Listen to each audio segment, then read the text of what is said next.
ವಿಮೋಚನಕಾಂಡ 25ನೇ ಅಧ್ಯಾಯ ಮತ್ತು ಅದರ ನಂತರದ ಅಧ್ಯಾಯಗಳು ಗುಡಾರವನ್ನು ಮತ್ತು ಅದರ ಪೀಠೋಪಕರಣಗಳನ್ನು ಕಟ್ಟಲು ವಿವರವಾದ ಸೂಚನೆಗಳನ್ನು ಒದಗಿಸುತ್ತವೆ.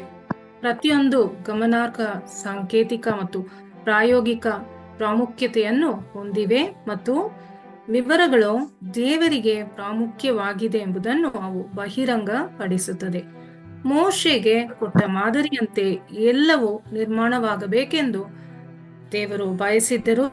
26ನೇ ಅಧ್ಯಾಯ 30ನೇ ವಚನ ಹೇಳುತ್ತೆ, ನಾವು ಸಹ ದೇವರ ಮಾತುಗಳನ್ನು, ದೇವರ ಸೂಚನೆಗಳನ್ನು ಎಚ್ಚರಿಕೆಯಿಂದ ಓದಬೇಕು ಮತ್ತು ವಿವರಗಳನ್ನು ಗೌರವಿಸಬೇಕು ಎಂದು ಈ ಅಧ್ಯಾಯ ನಮ್ಮನ್ನು ಕರೆಯುತ್ತೆ. ಗೂಡಾರ, ಕೂಟದ ಗೂಡಾರ ಎಂದು ಕರೆಯಲ್ಪಡುವ ಗುಡಾರವು ಇಸ್ರೇಲರು ಅರಣ್ಯದ ಮೂಲಕ ಪ್ರಯಾಣಿಸುವಾಗ ತಮ್ಮೊಂದಿಗೆ ಒಯ್ಯುತ್ತಿದ್ದ ಒಂದು ಪೋರ್ಟಬಲ್ ಅಭಯಾರಣ್ಯವಾಗಿತ್ತು. ಇದು ದೇವರ ಜನರ ನಡುವೆ ವಾಸಿಸುತ್ತಿದ್ದ ಸ್ಥಳವಾಗಿ ಕಾರ್ಯನಿರ್ವಹಿಸಿತು. ಅದರ ನಿರ್ಮಾಣದ ವಿವರವಾದ ಸೂಚನೆಗಳು ವಿಧೇಯತೆ, ಪೂಜ್ಯಭಾವ ಮತ್ತು ನಿಖರವಾದ ಕರಕುಶಲತೆಯ ಮಹತ್ವವನ್ನು ಒತ್ತಿ ಹೇಳುತ್ತವೆ. ಗುಡಾರವನ್ನು 3 ಮುಖ್ಯ ಪ್ರದೇಶಗಳಾಗಿ ವಿಂಗಡಿಸಲಾಗಿತ್ತು. ಮೊದಲನೇದಾಗಿ ಹೊರಹಂಗಳ, ಪವಿತ್ರ ಸ್ಥಳ, ಎರಡನೇದಾಗಿ ಪವಿತ್ರ ಸ್ಥಳ, ಮೂರನೇದಾಗಿ ಹೋಲೀಸ್, ಪವಿತ್ರದ ಪವಿತ್ರ ಅಂತ. ಅಭಯಾರಣ್ಯ, ದ ಸ್ಯಾಂಕ್ಚುರಿ ಅಂತ ಆಂಗ್ಲ ಭಾಷೆಯಲ್ಲಿ ಇರ್ತೀವಿ. ಈ ಅಭಯಾರಣ್ಯವು ಗುಡಾರದೊಳಗಿನ ಪವಿತ್ರ ಸ್ಥಳ ಮತ್ತು ಹೋಲೀಸ್, ಪವಿತ್ರ ಸ್ಥಳವನ್ನು ಸೂಚಿಸುತ್ತದೆ. ಪವಿತ್ರ ಸ್ಥಳವು ಶೋಬ್ರೆಡ್ ಮೇಜು, ಚಿನ್ನದ ದೀಪಸ್ತಂಭ ಮತ್ತು ಧೂಪದ್ರವ್ಯದ ಬಲಿಪೀಠವನ್ನು ಒಳಗೊಂಡಿತ್ತು. ಹೋಲೀಸ್ ಪವಿತ್ರವನ್ನು ಒಡಂಬಡಿಕೆಯ ಪೆಟ್ಟಿಗೆಯನ್ನು ಹೊಂದಿತ್ತು. ಈ ಪ್ರದೇಶವನ್ನು ಅತ್ಯಂತ ಪವಿತ್ರವೆಂದು ಪರಿಗಣಿಸಲಾಗಿತ್ತು. ಇದು ದೇವರ ಉಪಸ್ಥಿತಿ ಮತ್ತು ಇಸ್ರೇಲರೊಂದಿಗಿನ ಆತನ ಒಡಂಬಡಿಕೆಯನ್ನು ಸಂಕೇತಿಸುತ್ತದೆ. Next portion golden lamp stand ಅಂತ, ಮೆನೋರಾ ಅಂತ ಕೂಡ ಕರೆಯಲಾಗಿತ್ತು. ವಿಮೋಚನಕಾಂಡ 25:31-39 ವರ್ಣಿಸಲ್ಪಟ್ಟಿರುವ ಗೋಲ್ಡನ್ ಲ್ಯಾಂಪ್ ಸ್ಟ್ಯಾಂಡ್ ಶುದ್ಧ ಚಿನ್ನದಿಂದ ಮಾಡಿದ 7 ಗೊಂಬೆಗಳ ತೈಲ ದೀಪವಾಗಿತ್ತು. ಇದನ್ನು ಪವಿತ್ರ ಸ್ಥಳದಲ್ಲಿ ಇರಿಸಲಾಯಿತು ಮತ್ತು ಪ್ರಾಯೋಗಿಕ ಮತ್ತು ಸಾಂಕೇತಿಕ ಉದ್ದೇಶವನ್ನು ಪೂರೈಸಿತು. ಪ್ರಾಯೋಗಿಕ ಕಾರ್ಯ, ಇದು ಕಿಟಕಿಗಳಿಲ್ಲದ ಪವಿತ್ರ ಸ್ಥಳದಲ್ಲಿ ಬೆಳಕನ್ನು ಒದಗಿಸಿತು. ಸಾಂಕೇತಿಕ ಅರ್ಥ, ದೀಪಸ್ತಂಭವು ದೇವರು ತನ್ನ ಜನರಿಗೆ ನೀಡುವ ಜೀವನ ಮತ್ತು ಬೆಳಕನ್ನು ಪ್ರತಿನಿಧಿಸುತ್ತದೆ. ಬಾದಾಮಿ ಗೊಂಬೆಗಳನ್ನು ಹೊಲುವ ಅದರ ವಿನ್ಯಾಸವು ಜಾಗರೂಕತೆ ಮತ್ತು ದೇವರ ವಾಗ್ದಾನಗಳ ನೆರವೇರಿಕೆಯನ್ನು ಸಂಕೇತಿಸಿತು.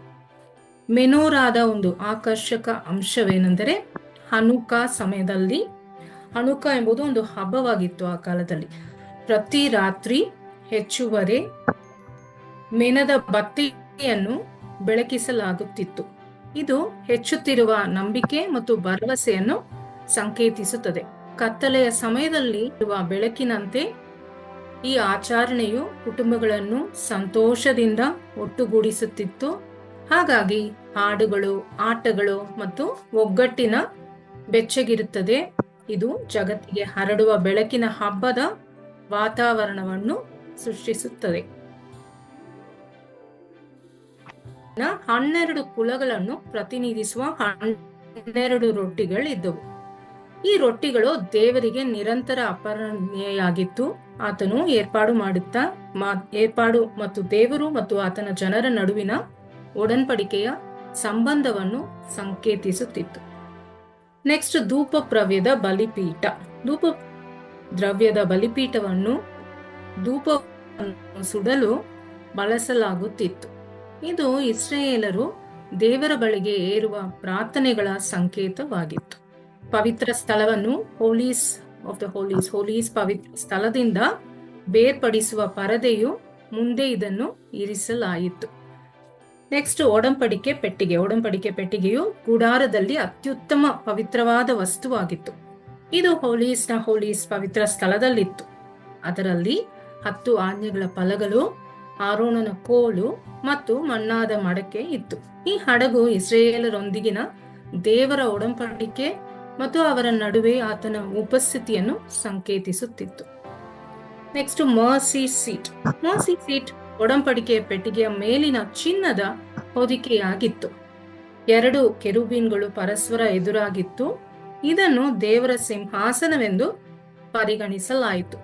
ಅಲ್ಲಿ ಅವರು ಮೋಶೆಯನ್ನು ಭೇಟಿಯಾಗುತ್ತಾರೆ ಮತ್ತು ತನ್ನ ಚಿತ್ತವನ್ನು ತಿಳಿಸುತ್ತಿದ್ದರು. ಈ ಪ್ರತಿಯೊಂದು ಅಂಶವು ಇಸ್ರಾಯೇಲರ ಆರಾಧನೆ ಮತ್ತು ಧಾರ್ಮಿಕ ಜೀವನದಲ್ಲಿ ನಿರ್ಣಾಯಕ ಪಾತ್ರವನ್ನು ವಹಿಸಿತು. ಇದು ದೇವರೊಂದಿಗಿನ ಅವರ ಸಂಬಂಧದ ವಿವಿಧ ಅಂಶಗಳನ್ನು ಮತ್ತು ಅವರಲ್ಲಿ ಆತನ ದೈವಿಕ ಉಪಸ್ಥಿತಿಯನ್ನು ಸಂಕೇತಿಸುತ್ತದೆ. ಇದರೊಂದಿಗೆ ನಾವು ಟ್ಯಾಬರ್ನಾಕಲ್ ಇವತ್ತಿನ ಟಾಪಿಕ್ ಮುಗಿಸಿದ್ದೇವೆ. ನಾಳೆ ನೆಕ್ಸ್ಟ್ ಟಾಪಿಕ್ ನೋಡೋಣ.